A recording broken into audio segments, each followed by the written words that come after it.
Ay mga ma'am. So, ngayong araw is another close. Wala tayong pasok pati sa mga katabi ko. Wala talaga. Walang estudyante. Dahil pa rin po sa mataas na heat index. Kagabi, anong oras na nag-ano? Namagan. Buti na lang kamo nag-announce na. Sir Kevin, sa'yo pa nag-ano? Nag-ano ako, di ba? Oo, sinabihan mo na ako. 17 at saka 10, pero magulat lang ng kwan sa munisipyo. So, alas 10 na sila nag-post. Buti na Buti na lang, lang. sa kadlaon, noon, yung si auntie, marami na siya nagawa. Naluto. Oo, naluto, marami na Sila siya yung may naluto. pwesto po sa loob ng school. Anda. Siguro okay na rin kaysa naman isa alang-alang talaga yung mga bata. Kawawa. Maraming masakitan sa ulo dyan.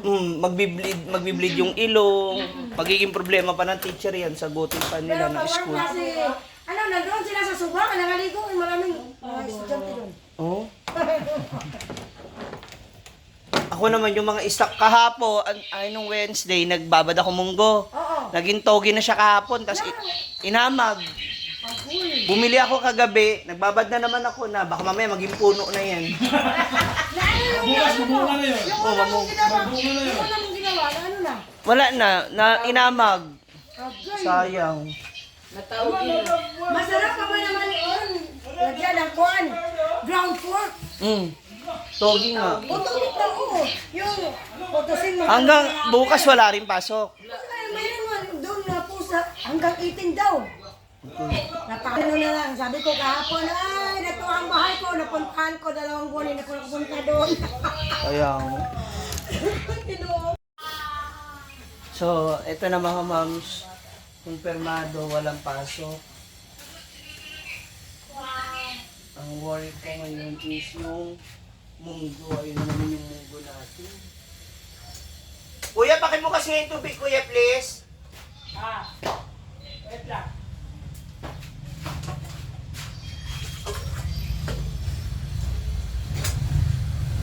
Ito na, purugasan mo na yung aking munggo kasi masira na naman.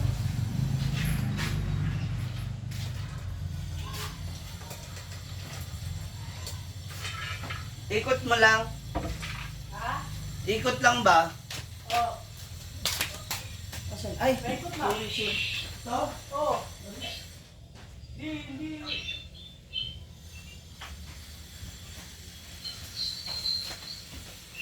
Ay, naku po. Buhay.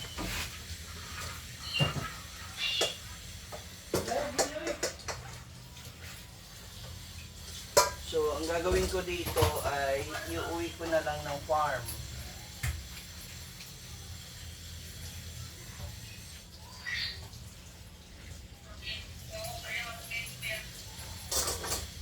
Para doon siya lulutuin mamaya. Para sa aming hapunan. Tapos, itong aking liig,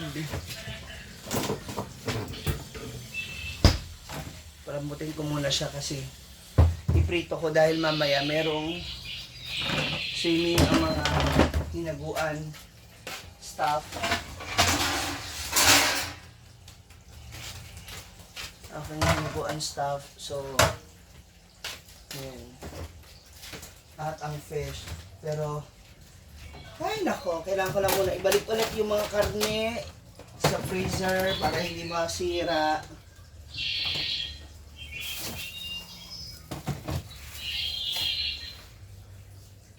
Yung ating isda mamaya piprituhin ko na rin.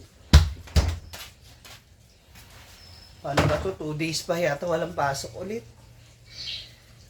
Ay nako. Pero okay na lang din, sige na. Wala na akong magagawa, oy. Ano na lang talaga.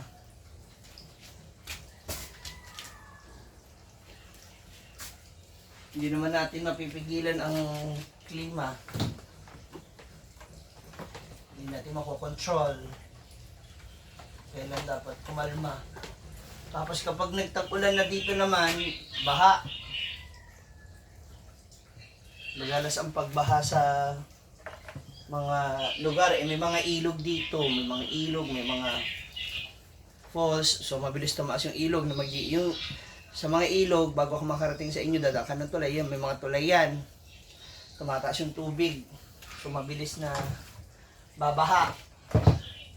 So, isa rin yun sa pwede mag-cause na walang pasok kasi most of the students ay manggagaling sa bukid. Ay.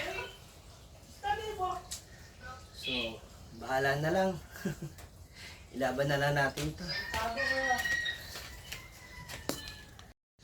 So, mamaya na natin lutuin yun. Kailangan ko munang umalis dahil atin tayo ng meeting para sa nalalapit na araw ng hasaan. So, meron tayong project. Pinapatawag tayo sa munisipyo kasi kailangan niya tayo makausap ng personal. So, sensya na. Ito na yung ihanda ko. So, dito na ako ngayon sa munisipyo. I will be attending a meeting. Andito na po ako ngayon sa session hall para sa meeting ng araw ng hasaan kasama ng mga working committee. Okay. So, mag-ready lang kami kung ano mapag-usap. By the way, good morning. Fun run. And then, ang cut-off sa atong registration, online and outside, will be on 27. I think 27. 27. 19. That is the cut-off date for the registration. No, that is a pre-registration. And then, katong gusto mag-avail sa suggested by Madam Guada Opo. nga kuwan daw, yung lugaw na yung sarap. Hey, thank you Ayusin po. nila, talaga. The pressure bigla. Ganito po yun. Aros caldo. Kaka-pressure naman. Ako mapaparami yung Panindigan mo yan. Okay. Isang kilo ang ginuha. Okay. Unahin ko yung lugaw. Actually, di ba, kayo nakausap? Apo. Nakausap na kayo, diba? As per suggestion of Juan Ma'am Guada. Now, we have an allocation for Aros Caldo, 10,000 rather. So, sa pag-usap natin, 10,000, ma-accommodate nyo up to 700 packs. 700, no? That includes the cups, and so with katong spoons. Okay? Mangyari po nito, kasi Tagalog. Okay lang po, okay lang po. Okay. So, the payment will be after Kayo pa, paano po ba? or advance? 50% down, then the other half after the ano na lang po.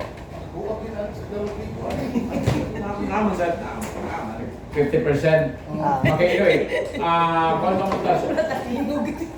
Sa Batakaro 17. 19 siguro. Okay lang. Balik ka 19. Yes po. Balik ka 19. So, gano'n na lang siguro, sir. Yes po. Ma'am. Oo. Okay lang po. Yung lugaw, yung Aros Caldo, actually, we have 3 hydration station. Ang last na hydration station namin, yan ilalagay sa may station yun along the Island Bahasaan. Ah. So dyan mo ilalagay yung Aros Caldo. Okay po. Okay? Ako na bahala po sa manpower ko. Yung Yes, that includes the manpower. So, this is it. Mga makamas, dito na ako sa sa store ulit. Nawalan ako ng ng data. So, confirm! Tuloy na yung aming project is coming August 22. So, hopefully, makover niya yung ibang mga nawala sa amin, no? Dito sa sales. Well, at least kahit paano makatulong, no? Thank you so much, Municipality of the Hasaan, no? To all the people behind the fun run. Meron kaming baby rocket mula sa inyo. Thank you. Nauhaw ako. And everything is okay. So, hindi ko na lang yung down.